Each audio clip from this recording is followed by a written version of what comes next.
Hi, you guys. I'm Scott. I'm alcoholic. I got a bad case of it. There's 3 boxes of Kleenex up here, and so if anybody thinks they're going to cry through this, you can pick one up. I'll leave them over here so you can get them. I don't think it's going to be that kind of talk, but you don't ever know when you come into a place like this what you're going to get.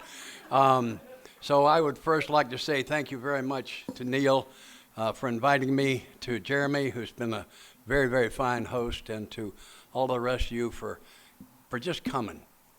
Man, look at us. Look at us. Isn't this phenomenal?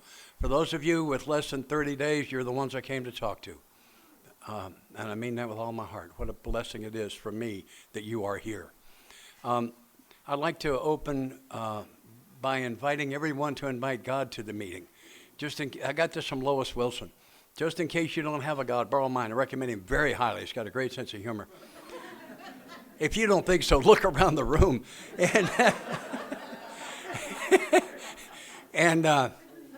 But if you don't have a God, if you're like I was when I got here, afraid there might be one, borrow mine.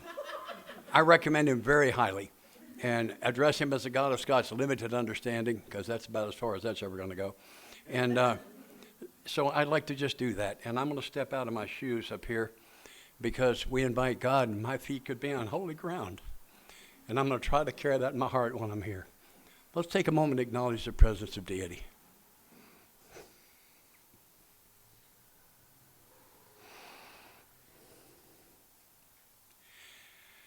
Amen. Thank you. It's a little warm in here. If my sponsors called, I came wearing a coat and a tie. Okay. Jeremy, thank you. And yeah, I don't sweat like I used to. Anyway, I used to drink. I was bad to drink. And I was a late bloomer. I didn't start drinking until I was 18 years old. I needed to drink before then. I know there was one morning, it was the first morning I went to kindergarten. I could have used a double that morning. It's not easy for a 5-year-old to get a double, you probably know that. And so I just did without, and it was terrible. And but anyway, I was 18, I was in college, I was going through fraternity rush, and fraternity boys walked into a bar, and I followed them into the bar. And I ordered a beer, ordered the same brand of beer that they do. I'm such a chameleon. I can do what you did so fast. Looks like we did at the same time.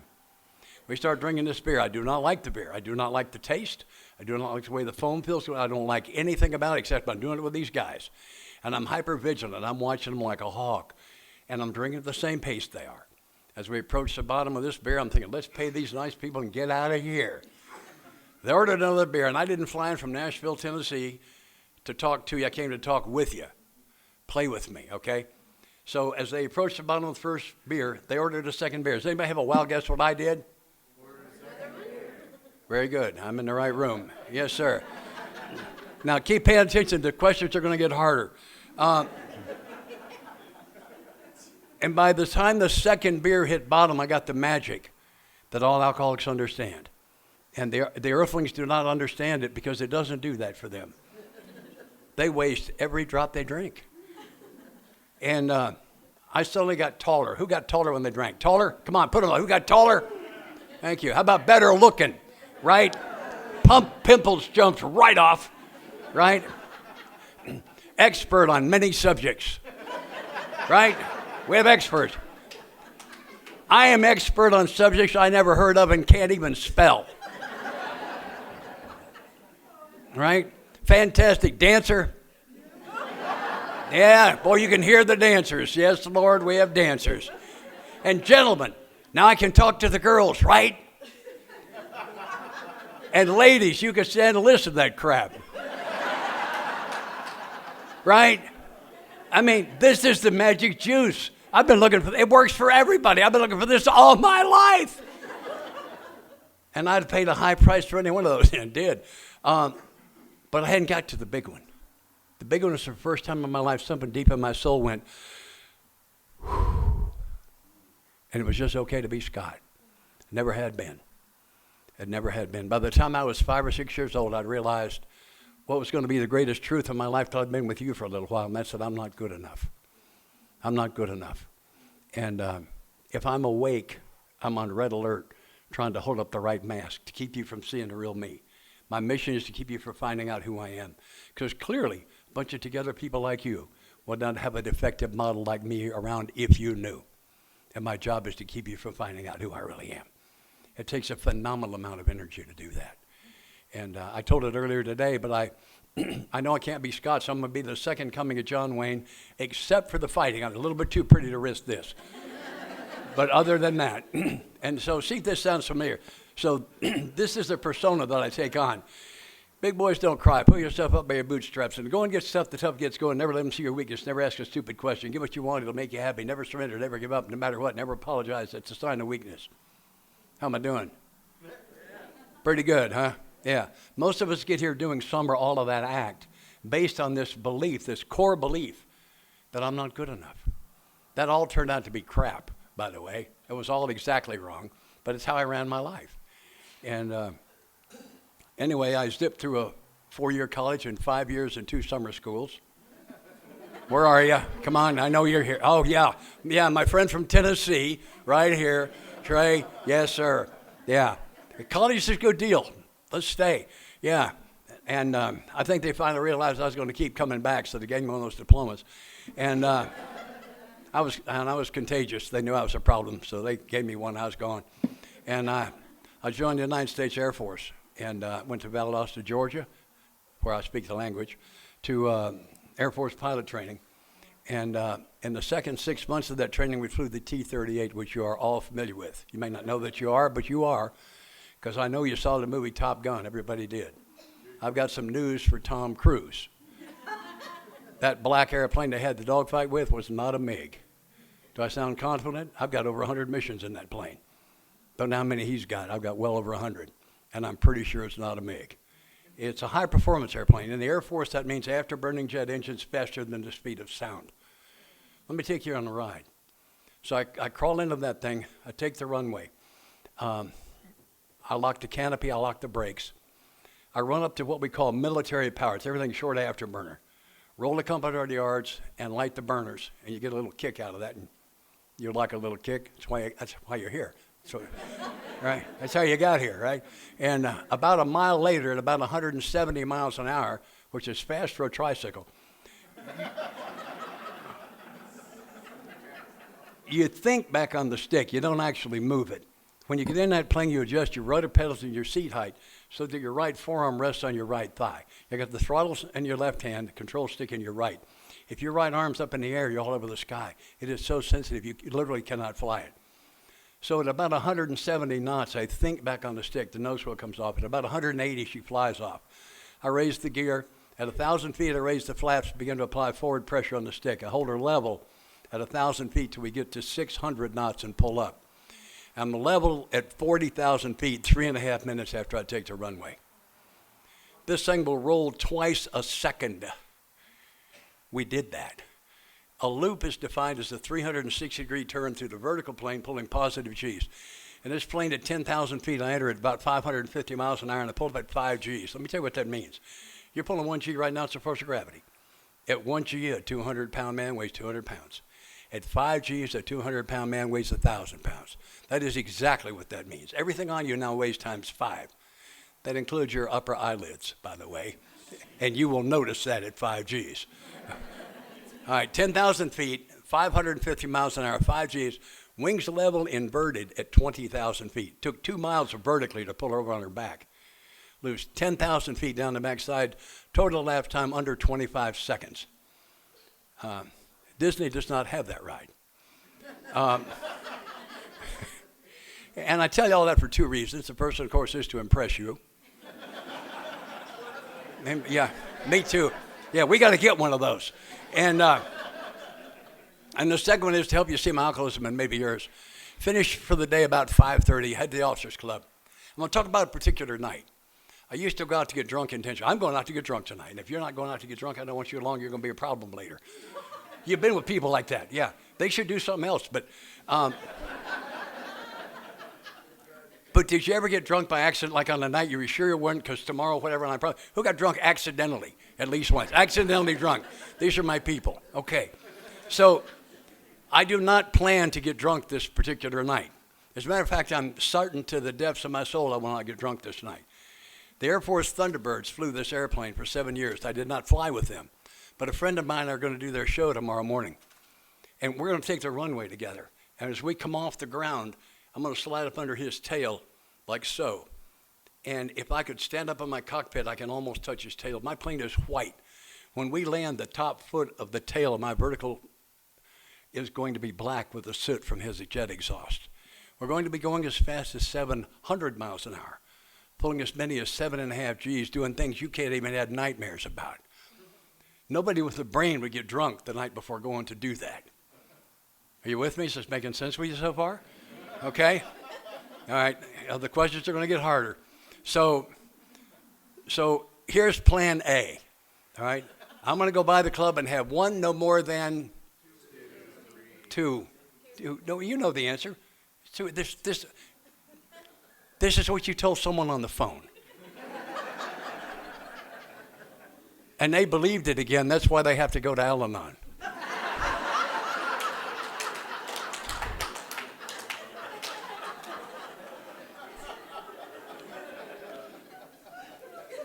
All right, so I'm going to have one no more than.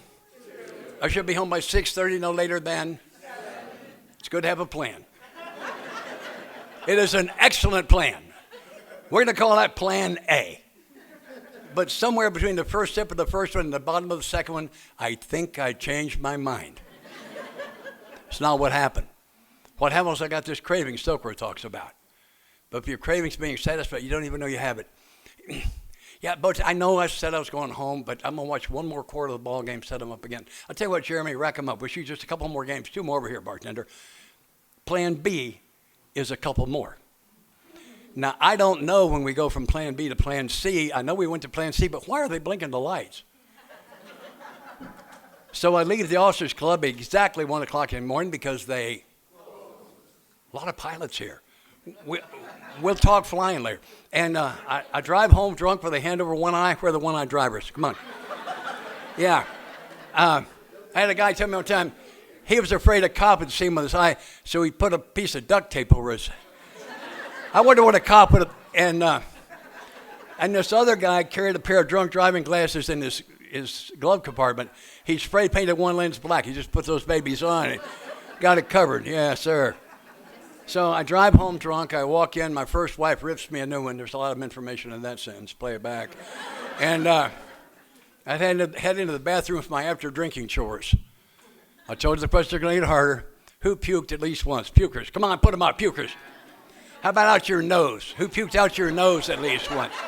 These are my people. Yes. For those of you who did not have the privilege of puking out your nose, we would like for you to know that if you do, the next day your sinuses will sting with every breath. And maybe the day after. Yeah. Okay, who quit forever? Nose pukers, put them back up. I know it didn't stick with you. Who swore to yourself never again? Come on, put them up. Never again, never again. Who swore to somebody else never again? Yes, sirree. Yeah, boy. Now, I live in Nashville. It's about 40 miles from the Buckle on the Bible Belt. So I get a lot more there than I may here, but I might get some here. Who swore to somebody one hand on the Bible never again? That's a pretty good number. Okay. Who peed in the closet?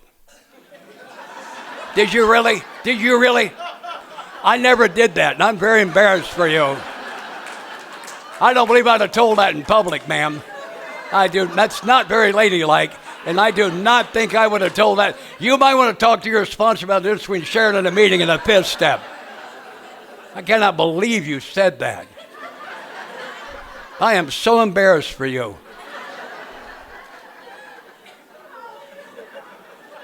You let anybody in here, don't you, Neil? Maybe we ought to have that door closed. I don't. Anyway, I never did that. My first wife is still angry about that antique coffee table that used to be in the living room. Okay, I'll give you that. Yeah, my gang, we have a history on New Year's Day. We typically take a meeting into a gated community. That's a jail. And we do our unusual places panel. We talk about unusual places where we've urinated, vomited, or come out of blackouts. It's hilarious. And we got them laughing in the jail. Some of you have been told they don't laugh much in the jail. Well, they do in Nashville on New Year's. Yeah. Yeah. And I've heard some of the coolest stuff. I'll share just a few of them with you. A lot of guys have peed in washing machines, dryers, and refrigerators. And I ad-libbed this. I was in a jail 35 years ago, and I ad-libbed that thing when I was telling my story. Who peed in the closet? 25 guys. One guy put up his hand. And I worked him over like I just did you. And when the laughter died down, he said, hey, man, no big deal. It wasn't my closet.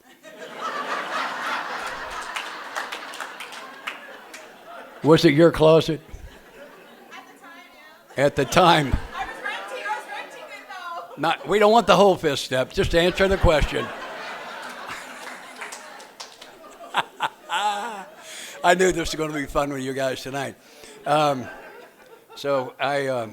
Where was I? I was puking, I think.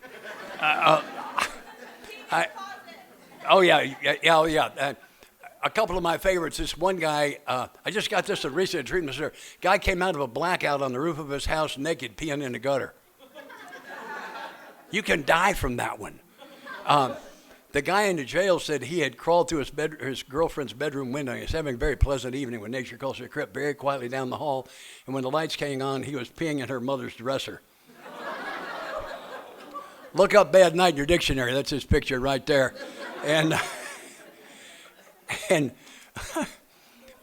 two more of my favorites. One guy peed in the floor vent of the heat and air. It's the gift that keeps on giving. And a young lady had vomited off of the balcony of the church during the service. Wait for it. While her brother, the preacher, was delivering the sermon. These are my people. Yeah.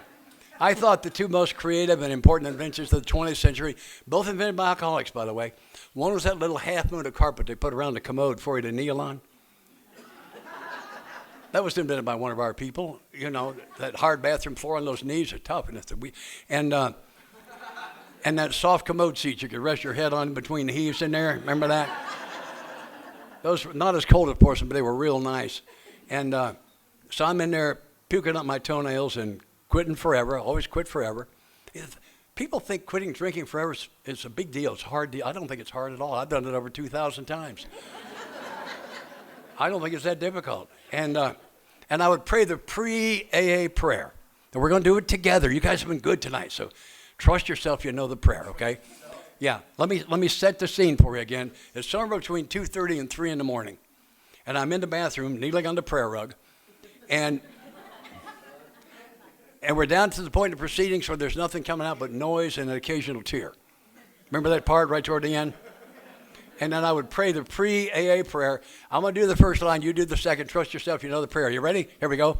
God, get me out of this and... which is alcoholic for amen, as I'm sure you know. For those of you who are new, if you're not sure you need to be here, we have a one-question test. Did you know the prayer? The earthlings don't know the prayer. Stick around. Well, I had teeth then. I'd brush them, went to bed. It's around 3 in the morning. I get up at 6. And at 7:30, I'm in that airplane with the worst hangover you've ever had. I'm wearing jump boots, a flight suit. I'm wearing a G suit. Without it, I will black out today. We're going to pull 7.5 Gs today. Yeah. I've got... it feels like the butcher knife when in right here. I got the headache in the exact same place every time. My throat and nasal passages are raw from puking all of that stuff. I've got a tremor in my hands. I've selected 100% on the oxygen reliever. It will not cure a hangover, trust me. I tried it hundreds of times. And I'm also tight on the leader flying the mission. What I described for you is willpower. Many of us have a lot of it. There's no defense against this disease. By 5:30, now I spent that day, I flew that mission, and I was tight on the leader. I flew it well. I spent the rest of that day drinking whole milk, eating saltines. I don't know why. Alka-Seltzer had a new product out with lemon in it. I was field testing it for them. And about 5:30 that afternoon, I head to the Officers Club. The one thing I know for sure in the depths of my soul is I'm not going to get drunk tonight. Tomorrow morning, I'm going to be number 4 in a 4-ship. At 8 tomorrow morning, it's going to be 1, 2, 3. I'm going to be number 4 in a 4-ship. We're going to be pulling 7.5 G's at 700 miles an hour. Nobody with a brain to get drunk the night before going to play number 4. Do I have to go on, or can you tell the rest of this story? I bet you can. Yeah. Over and over and over again. And I was powerless over alcohol, and I was ignorant of the fact that you can't leave, ma'am. I'm not through with you. Yeah, they all say that. I knew you guys were going to be fun from this afternoon. Wow. What a joy. Anyway, I flew the missions. And some guys can hit a golf ball 300 yards. I can drive an airplane. I was one of the gifted ones. There were 2 in my class. And I finished at the top of my class. My next duty station, I flew a 4-engine jet all over the world, literally. I've flown around the world twice in the same month. People are saying it's flat, it's round. Trust me, I checked twice. Which is to say I've been drunk on 5 continents and quite a few islands. And I went to Southeast Asia. I flew Puff the Magic Dragon, the original side-firing gunship. Probably not too many here old enough to remember. Thank you. And I was eventually transferred into an intelligence mission and over Laos. And the president was on TV twice a week saying we're not in Laos. And my mission was so classified we weren't supposed to pray about it because God didn't have a high enough security clearance. And yeah. And I'm not proud of what I'm about to tell you, but I was so drunk at 4 o'clock one morning taxiing my plane out that I taxied off the end of the taxiway into the grass. If it had been 4 in the afternoon, if there had been a plane taxiing behind mine, if I'd hit a rock, a ditch, or a stump, somebody else would be with you folks, and I would still be in a military prison. I was drunk that night by our standards, not this .08 social drinker DUI thing. I was drunk by our standards that night, and I'm not proud of that. That's what alcoholism does to nice people like us. It has us disrespect the things we care the most about and tear the hearts out of the people that love us the most. That's what it does. The disease is greedy. It wants it all, and it'll get it all if I don't do absolutely everything necessary to stop it. Everything. I came back to the States. On my last duty station, I was an instructor pilot on a 4-engine jet with a worldwide mission. I was 26 years old. You think I didn't have a gift? Most people don't get to live their dream. I got to throw mine away. I'm honorably discharged. I resigned my commission after 5 years, and it probably saved my life, and maybe some others. And I got a job as a sales rep in the summer of 1984. The senior partner in my company said to me one day, "You're going to treatment right now or you're fired." The man was a great communicator. He could explain things. And June 28, 1984, which was my 41st birthday, I signed into a little charm school outside of Atlanta, Georgia, to overcorrect for a problem I didn't have. That's how I got here. That's how I got here. And I told you all earlier today, I'm actually what they call tri-addicted. I'm addicted to everything I tried. And I could afford it. And I came to you with a full load. And I didn't sleep the first 3 nights. I'm laying there in that treatment center the 4th night knowing I ain't going to sleep again. And some of you may recall, if you're not sleeping, you're not drinking, it stays dark for a long time, actually all night long.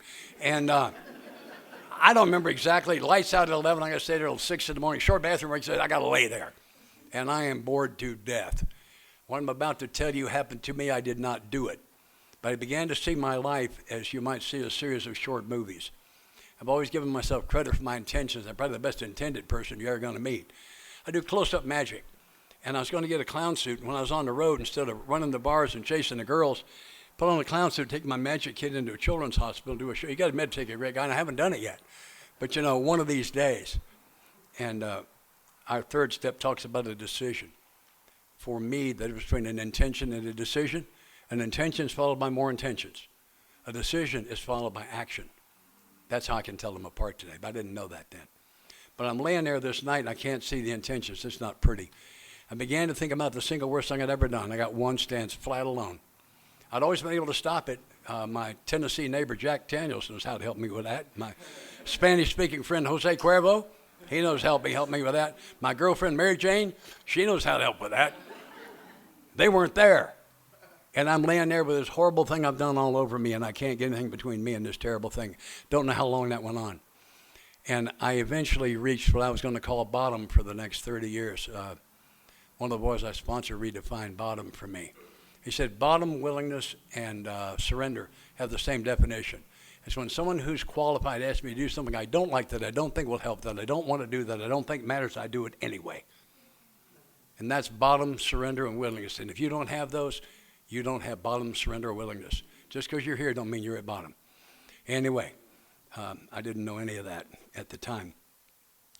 And I finally had such pain. This is the part very difficult to describe. My vocal cords did not move. My mouth did not move. My mind did not think. This from in my chest screamed. It was internal. It was loud. God, forgive me. And what I'm going to tell you happened in the next instant. If you've had x-rays taken of your teeth, when the dentist lifts that lead apron off of you, it felt like something like that flew off of me. And my body felt so light I thought it was going to float off the bed.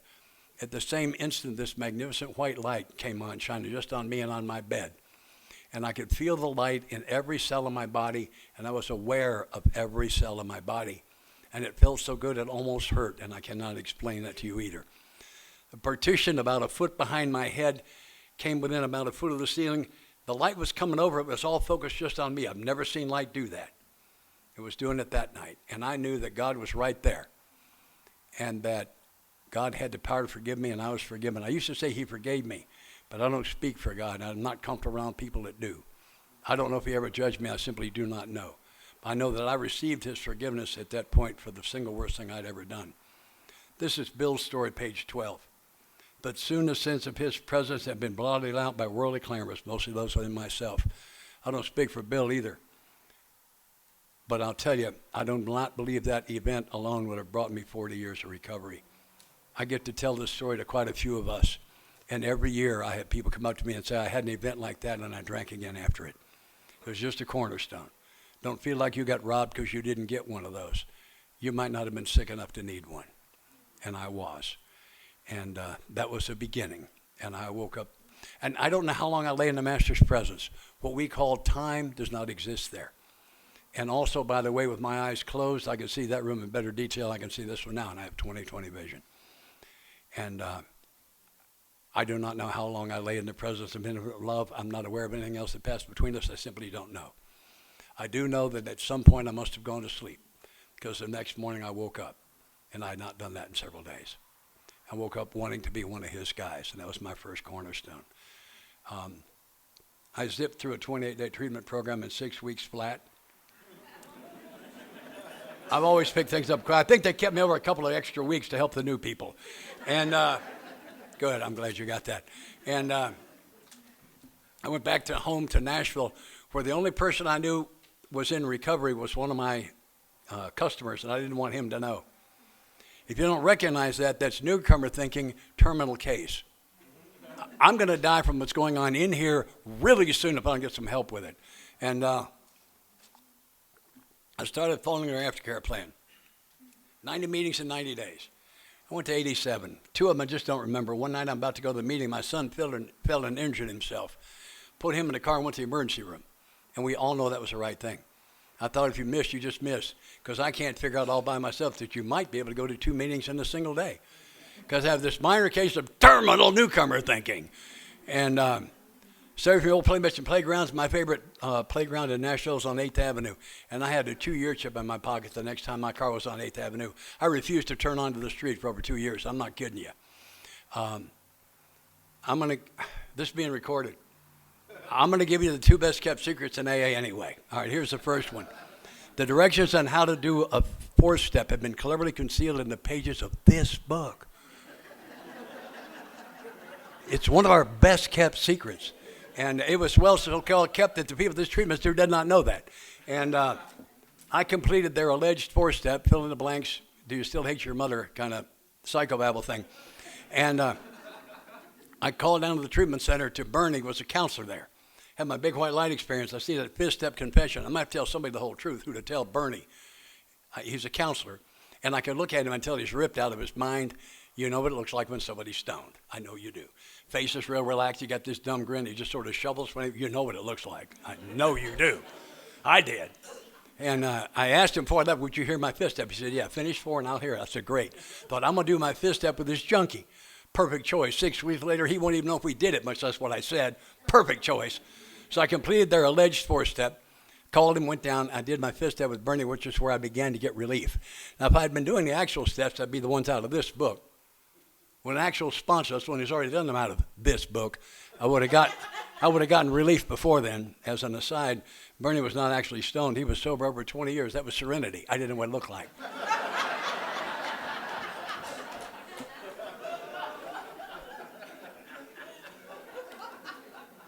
Because they have this minor case of terminal newcomer thinking.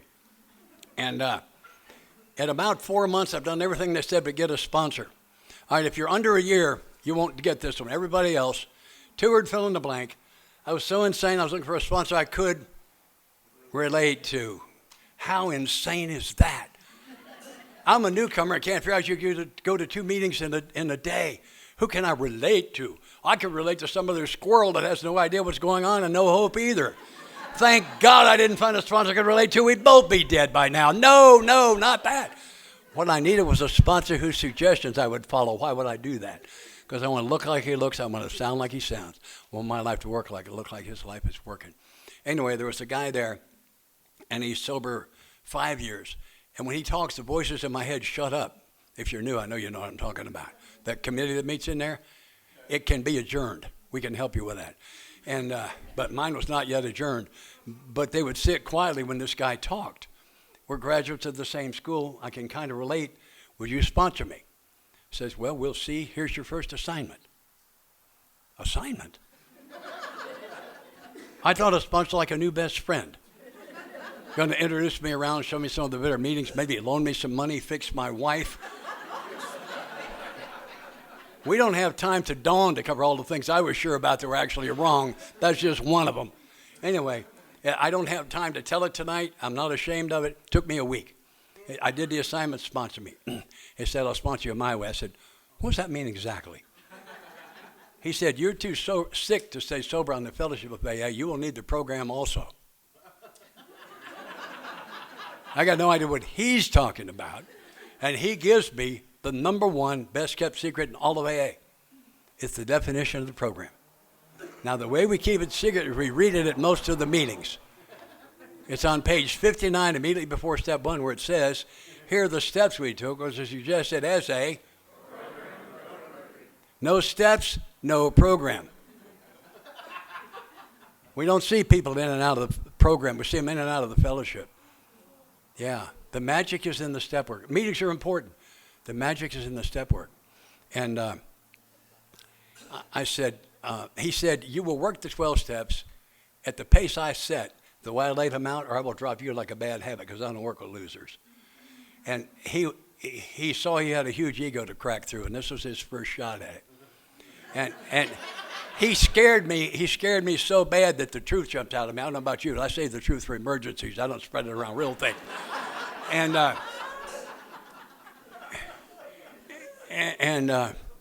yeah. And I said, I don't want to do the 12 steps. He said, that's okay. I said, oh, good. He said, as long as you do them. I don't think we're communicating. You've been hearing the word willingness? I said, yeah. He said, well, here's the definition. When I, as your sponsor, ask you to do something you don't like, that you don't think will help, that you don't think matters, that you don't want to do, and you do it anyway. Well, I don't like how this is going, so I hit him with my Sunday punch. I said, why? Yeah, some of the old timers are laughing. They know the hammer's coming here. And Jerry said, I don't answer why questions to the men I sponsor. The reason is why is a management question. First step says you're not in management. Consequently, all the questions begin with the word why have the same answer. And the answer is you don't need to know. And I hated that when he said it. Today I embrace it. It's one of my cornerstones. Oh, so it was not knowing that made me crazy. Incorrect. It was needing to know that made me crazy. When I laid down the need to know, I got peaceful. From a position of peace, I began to know. But the knowing isn't worth near as much as the peace. Anyway, he said, I'm feeling kind of generous this morning, Sparky. I'm going to give you one why question. Don't ask another one for the rest of your life. And I've deleted the word why from my vocabulary. He was right. He said, the reason you have to do the 12 steps is because alcohol and those other things you're doing are not your problem. What? They're not your problem. They're your answer. They make you taller, smarter, better looking, the whole thing. So we say to a guy like you, put this stuff down. We've not said put down your problem. We said put down the only answer you have ever known. This is the lubricant of life. This is why your skin fits. Put that down. And when you do, you can't leave it down because it wasn't your problem. It was your answer. So if you're going to put it down and leave it down, You're going to have to pick up a new answer that's better than the old one, and it is. And it is. And I'm saying why every time the man takes a breath. And he says our program, the 12 steps, is kind of like going to the dentist. We got to drill before we can fill. If we just fill with the good stuff, the poison's still in there. It's going to detonate one of these days. Like the dentist, we got Novocaine. Here we call it sponsorship, fellowship, home group, love. It's not near as hard as the way you've been living. Not near as hard. This next 45 seconds is what I came to tell you. It's where he got me. He said, think of yourself as a garbage can. I got that one, Jerry. He says, what we're going to do with these steps is we're going to dump you out. We're going to scrub the can nice and clean and stand it back up. We're going through your life, and most of it's garbage. We're going to throw it away. Portions are good. For example, you love your kids? I said, a lot. He said, great, we'll keep that. When we finish with these 12 steps, you're going to be a big, empty, clean can with just a little good stuff in the bottom. The reason is that one of these days something very heavy is going to slam into your heart. He said, your father's going to die. And on that day, you got a little good stuff in the bottom, but on that day, if you don't have that big, empty, clean space to store that pain in, while we love you back to spiritual health, you will escape. And the only escapes you know are killing you and tearing the hearts out of the people that love you, and I ran out of why. And I allowed the man to coach me through the 12 steps. And I got what I think is the most powerful promise in our book. It's the first line of page 60. It says 12. Having had a spiritual awakening as the result of these steps. People read A results, not what it says. A is one of several or one of many. The is senior. Promise you one thing, a spiritual awakening. It's my experience. Spiritually awakened alcoholics do not drink beverage alcohol, and they don't get thirsty. If you're new, I don't think our mission here is to change you so you don't drink again. That's a side effect. The mission is to change you so you never get thirsty again. And it happened to me somewhere in the step work. For me, I think it happened in step 4. I've seen it anywhere from the beginning of 2 all the way to the end of 9. Somewhere in there, something happens. And the alcoholic who's walking a spiritual path is rendered unthirsty. And the new answer is better than the old one. And therefore, the old one doesn't call my name anymore. That's what happens. That's what happened to me. Life has happened to me. Since I've been sober, I have made way too much money. I have been up against bankruptcy, which I'm fairly close now. I have had 2 divorces, one I wanted and one I didn't. My daughter fired a pistol into her mouth and survived. We went through that. She's doing fine. I talked to her yesterday. She's doing great. I was diagnosed with cancer in my throat in June of 20. They took my teeth. They did so much radiation to my jawbone, it's now dead. It's still here, but they killed it and had to take my teeth before they did that. I'm now on a liquid diet. I've got scar tissue in my throat. And through all of that, I have not wanted another one. Why? Because the new answer is, in fact, better than the old one. I was sober, I guess, about 6 years. And my first wife used to control me with my guilt. And I was guilty. And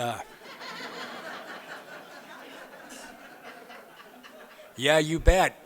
And I went through the 12 steps. I got my innocence back. And she couldn't control me anymore. It was very hard for her. And she was standing there screaming at me one more time. And I got this moment of clarity. And what I saw was, I'm 6 feet, weigh around 210 at that time. She's about 5'5" and maybe 100 even. And I'm just before punching her in the face, and it's going to be a full shot. And when she goes down, I'm going with her. She's on the way to the hospital. I'm on the way to the jail. It's a bad plan. Worked it out all by myself. And it's a good thing wasn't anybody else there. And I did an about face while she was still screaming and walked out, got in the car and drove away, bought a newspaper, looked at want ads, looked at apartments, and 48 hours later, I moved. It was imminent. She wasn't going to quit that. And she's going to push that button hard enough one of these days, and I was going to rearrange her face. And it was going to be bad for everybody. I went to old timers and I said, I don't believe in divorce, and yet I'm sure if I stay with her, I'm going to hit her. What should I do? And they said, turn it over. And I said, how? I got real quiet because nobody could tell me. Believe what you like. I believe what I'm about to tell you. I went to the source. The first thing I got was the realization of what is it that I turn over? And the answer is the result. How do I do that? 1, I stand today where he is. There's one in myself power that one is God. Me find him now. That was when I find God, it's where. My God is the God of right here, right now. And 2, I operate within his principle. I quit worrying about motive.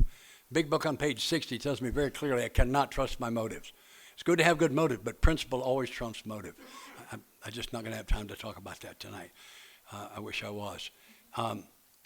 The other thing I got was 3 prayers. I'm going to share them with you. prayer number 1, God, if it's your will for us to be together, put us together. Number 2, if it's your will for us to be apart, put us apart. Those are the easy ones. Here's the big one. God, if it's your will for me not to know today, please leave me not knowing. That's the one. When I can pray that one, I can have my sponsor's definition of serenity. It said serenity is not freedom from the storm. Serenity is peace in the middle of a storm. The only way to have that is to give up my need to manage the storm. The only way to do that is to know the manager of all storms. That's what this thing is about. I was able to pray that prayer daily and mean it for 10 months, and then one morning I knew. And then one morning I knew. And that's what happens. Before I forget, I have to share this with you. My third sponsor picked up the nickname Rusty. Toward the end of his drinking, he was drinking mouthwash mixed with Kool-Aid in rather large quantities. And he wet his pants so many times his zipper rusted shut.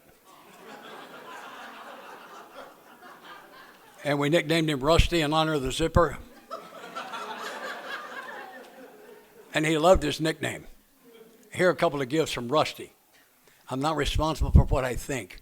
I'm responsible for how long I think it.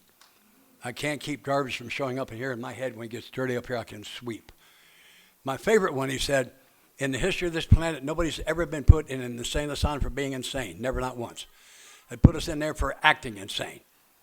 And nobody's been let out for being sane. They let us out for acting sane.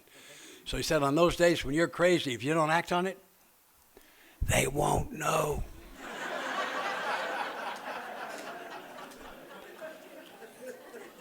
Don't tell them they're not ready. Pick up the phone, tell one of us we're ready and we're not all crazy on the same day. That might be the best advice I ever got. I just love that. Sponsorship has been such a joy for me. I'm the victim of great sponsorship today. And I hope I always am. I'll tell you a couple other stories. Some time ago, I was sitting by a stream, just sitting. I looked across the stream and I saw a cloud. And I thought, I'll bet every drop of rain in that cloud's following God's will perfectly. Matter of fact, I'm sure they are. So's that tree, so's the bird in the tree, so the minnows in the stream. Why can't I? And it was hard on me. Why can't I? I got my answer. And the answer is I am. And so are you. I am convinced to the depths of my soul God did not put me here to be perfect. If you think you're supposed to be perfect, I wish you a lot of luck. It's going to be a tough trip. But if I'm not supposed to be perfect, what's my job? My job's to make mistakes. They've sent the right guy. And all my life they told me we learn from our mistakes. It's not true. Guys like me don't. We learn from living with the results of our mistakes. I'm like the dog that went on the rug. What did he learn? Nothing. When did he start learning? When he rubbed his nose in it. Me and the dog have that in common. We prefer to have our nose rubbed in it. That's how we like to learn. So here's the definition. Mistake is an invitation to a lesson. That's all it is. And I don't have the power to make mistakes so ugly that God can't turn it into wonderful. I simply don't have that power. It's just an invitation to a lesson. So here's the learning process for a guy like me today. 1, make a mistake. 2, a mistake is just a lesson dressed in its work clothes. That's all it is. Make a mistake. Be notified I made a mistake. I don't always know. Sometimes you have to tell me. 3, own a mistake. Yeah, that was me. I did that. And if they only know 80%, I got to tell them the other 20. 4, consult a spiritual advisor about how to 5, make the amend. Usually, not always, but usually there's an amend to be made. 6, embrace the lesson. The lesson does not come with the making of the mistake. It comes with the making of the amend. That's where I rub my own nose in it. That's where I learn the lesson, by making the amend. 7, share the lesson. That's what really sets it for me. When I share the lesson, 8, I have to tell you I made a mistake. If I stand as a sinner beside a sinner, he can hear me. If I just tell you about the lesson, I'm preaching and nobody wants to hear it. 9, make the next mistake. I've discovered God's will. I have no idea what his plan is. God's will is for me to screw up. It's why I'm here. It's my mission. There is a phenomenal freedom in that. I cannot tell you how freeing that is. This idea that that's why I'm here. I'm convinced that planet Earth is a school. Jeremy and I were talking. We're pretty sure we both flunked out of somewhere else or we were expelled as behavior problems. And the first lesson is, well, Scott, how's it work when you run full throttle after your own will? How's it working?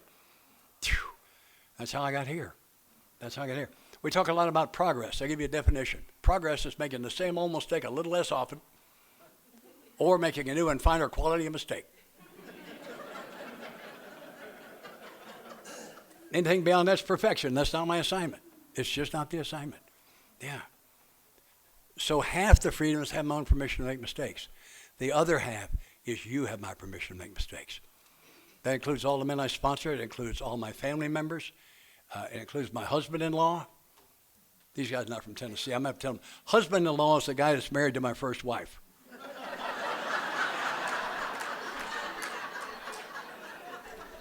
They didn't know that, Trey.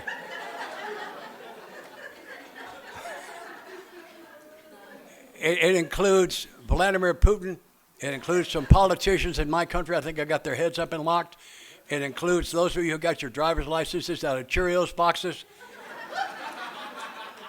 Everybody has my permission to make mistakes. Because if I'm going to be upset by what you do, I'm a prisoner of your behavior. I don't want to be a prisoner anymore. I came here as a prisoner. I'm free today. My own permission to make mistakes. I have my own, and you have it. And those two things free me to be right here. One day at a time is the hardest assignment I've ever been given.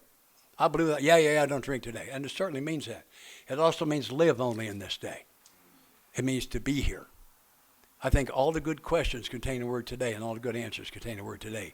And the question is not, what am I doing about my finances? It's the wrong question. The question is, what am I doing about my finances today? You feel a difference in that? What am I doing about my relationship? What do you do about it today? Feel a difference in that? Put the word today into all the questions and all the answers. Life gets pretty easy. I would like to read you the first couple of sentences in the Big Book chapter, Figuring It All Out. But we don't have that chapter.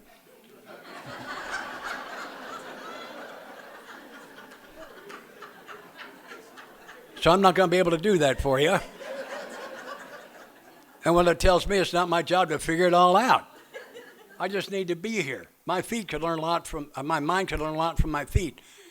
My feet never go into the past, and they never go into the future. They stay right here. By the way, I asked a question. What do you think?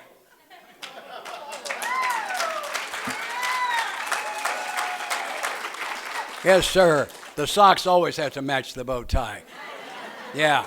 And before you ask, the answer is yes, I did. Yeah, baby. Yeah. Now, if you had looked closely, you would have seen it was not tied perfectly. That's on purpose. There are two reasons. Winston Churchill was asked one time why his bow tie was never right. He said, I want you to know I tied it. Clip-ons are always perfect. I want you to know I tied it. The other reason is some of the ladies can't stand it. Can I fix that tie? Oh, yes, ma'am. Go right ahead. Thank you.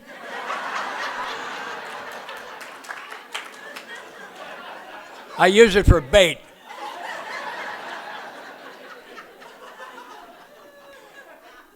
Part of my mission every day, I ask God each morning to bless me that I don't miss any chances to be of service and spread love and joy. I can't see the bow tie, but you can. I have almost no days that somebody doesn't say something to me about the bow tie, how good it looks or whatever. And it's just, my job is to lift their spirits. Serving the God of love is not a part-time job. It's just not. So one day at a time, I get the word today. I've got three vocabularies: speaking, praying, and thinking. I have to use the word today frequently in all three of those. Quit trying to fix the rest of my life and quit trying to figure it all out. I did not plan to cover this, but apparently I'm going to. I'm going to tell you the great secret. A lot of people think they know, but they really don't. Are you ready for the great secret? In the long run, we're all dead. We are just passing through here, okay? Now, death has a bad reputation. You probably noticed that. And my fear of death's been gone for about 35 years. I was sitting at my desk one night typing, and all of a sudden I was in pain I did not know was available. I did not know you could hurt like that and remain conscious. I'm being driven to the driven to the hospital. And it occurred to me at step 3, I'd offered God my will in my life, never had offered him my death. So I did. I said, I'm not asking to go. But if it's your will, my time, take me. My fear of death has been gone since then.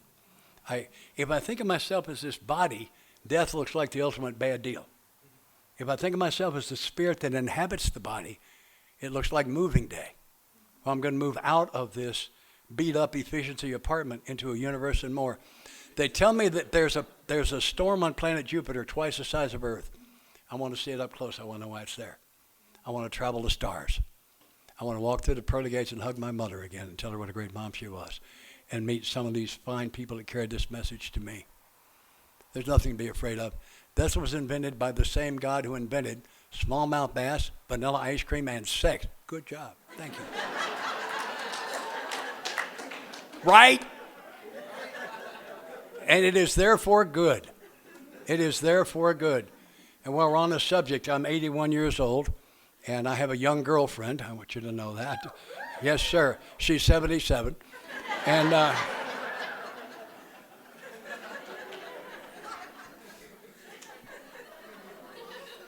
perspective's an interesting thing, isn't it? Yeah. I've discovered the source of all of my anger. I know where it all comes from. My anger comes from being sure I'm right. Never had been angry, but also absolutely certain I was right. And being right comes from having passed judgment. Of to judge, to be right, to be angry. So judgment is a grandmother of anger. And it's the actual source of the problem. That's why I can't work on my anger. Anger is a problem, it's not the problem. Anger is a symptom. The problem is I judge.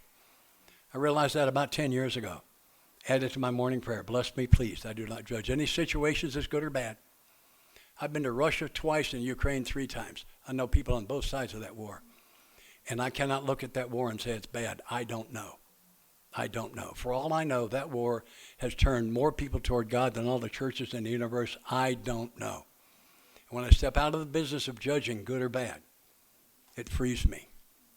I ask him to bless me. I do not judge any people as good or bad, that I love them as he loves them, especially the ones I find unlovable. Because I got times when I'm unlovable. I don't need you to judge me then. I'm usually judging myself then. So it must be when you're unlovable, you must need me to judge you. And so I try to do that. I'm not judging, I need me to love you, rather. Because that's what this whole thing is about, to me. It's about love. It's about learning to love everybody. Let me ask you an interesting question. Who's had the experience, the moment before somebody asked you a question, you did not know the answer, and you open your mouth and a piece of the great golden truth that you didn't know falls out, and 3 hours later you can't quote it, sometimes you can't remember it. Who's had that? Put them up, way up. Look around the room. Look at this. Look at this. For those of you who are new, that's what happens here. I'm going to share a couple of them that happened to me. A guy I sponsor called me a rar, this guy I'm sponsoring. And I cleaned that up quite a bit. And see, because I can't carry a spiritual message in a bucket of sewage, I had to clean up my language. And that was difficult for me. I was an Air Force pilot. I was proud of my profanity. And but anyway, I heard myself say to him, isn't part of my assignment to learn to love the unlovable? And he and I both said, wow. Because, see, I didn't know that. A lady asked me one time, she said, hope and expectations are both about the future. What's the difference? And I heard myself say, expectations are specific. They come from my head where my disease continues to reside. And they're actually premeditated resentments, because if I don't get them, I'm going to be mad. Hope comes from my heart, and it's gentle, and it's based on the simple truth that a loving God holds my future. And I didn't know that when I said it. If you're new, stick around until those kinds of things start happening to you. I call them postcards from God. Postcards from God, that's what they are. And they are such fun. I had an experience, the last time I was between wives, I'm either between wives right now or I'm out of the wife business. I'm not sure which one. But anyway, I'm currently unwifed. And I've got a picture of me taken when I was about 4 years old. Cute little kid in a jumper and a straw hat, and you can see the joy on his face. And not too long after that picture was taken, some things happened to me. It should never happen to any child. I have been through the forgiveness process in step 4. If you don't know what I'm talking about, I hope you will find out. I'll give you a clue. Step 4 is not about writing, although there's writing involved. It's the observations and prayers that will change your life. But through that process, I become emotionally disconnected from all those things that happened. Through step 9, where I cleaned up my own mess with his help, I become emotionally disconnected from all of my mistakes in the past. But I had that I said I was unwifed. And I had that picture blown up 2 feet wide, 3 feet tall, put on the floor, at the wall, at the foot of the bed. And I was looking at it. First thing I saw every morning, last thing I saw every night. I was looking at it one time and I thought, who would he have become if those things had not happened to him? If he'd received the love and nurturing and guidance he clearly deserved, who would he have become? I got my answer. The answer is, that's my assignment. It's my assignment to become the man he would have become. And the only question is, am I willing to do the work? So far, I've been willing to do the work. And I think I have become the man he would have become. I've been an actor all my life, pretending to be the man I think you want me to be. I come to you in the first couple of years, I'm going to try to be who I want to be. That's an act also. Today, I'm trying to be the man God put me here to be. And things happen to me like I had to learn to cry. If you need to learn to cry, see me after. I'll give you my email address. I wrote it up. I can help you learn to cry. I had to clean up my language. I had things. I was a great joke teller. It cost me about 98% of my material. I just don't tell them. And I just had to make changes to become the man he would have become, because I think that's my assignment. I think it's everybody's assignment. And it's not too late. It's never too late. My God is the God of not too late. Never too late. So let me tell you about that little boy. He woke up every morning just excited to be alive. He was thrilled with life. He had complete faith in the people who took care of him. He was not concerned about the future at all. He was fascinated by simple things like butterflies and sunrises. He was in touch with his emotions. He used no bad language. He laughed easily and frequently. He judged no one. He was open to learn. He was happy, joyous, and free, living each moment as it came. That's what you've done with me. That's who I've become. Not perfectly. I still screwed up. I still got things to learn. I learned some things this past year. I think it's one of the most exciting things about recovery. There's always one more thing to learn. I'm taking you flying one more time. I climbed in that high-performance airplane for the last time, and I knew it was the last time, probably the last time I would go through the speed of sound. It was the last time I would be light afterburners.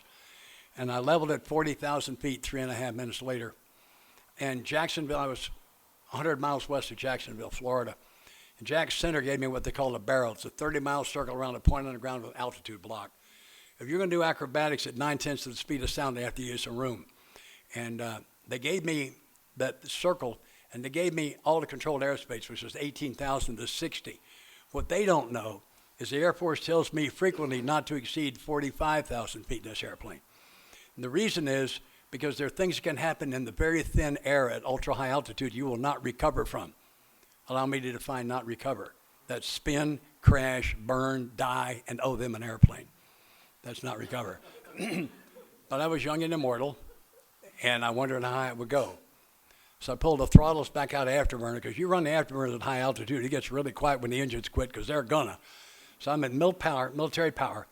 I'm doing 700 miles an hour, pull the nose up a little bit, rolling about 15 degrees of bank, and I'm climbing in this circle just to see how high it will go. The answer is 52,300. At 52.3, she was done. 52.5 would have been 10 miles even, and she would not do the other 500 feet. She was done. And I could wash the cockpit out with a stick like this, and nothing happened. And I rolled out on north. I didn't mean to. I just realized the climb was over. 52.3 was all I was going to get. And I rolled out on north, and I looked for the first time.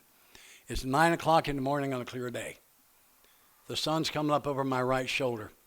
The sky above me is black as my vest at 9 o'clock in the morning at 52.3 through a clear canopy.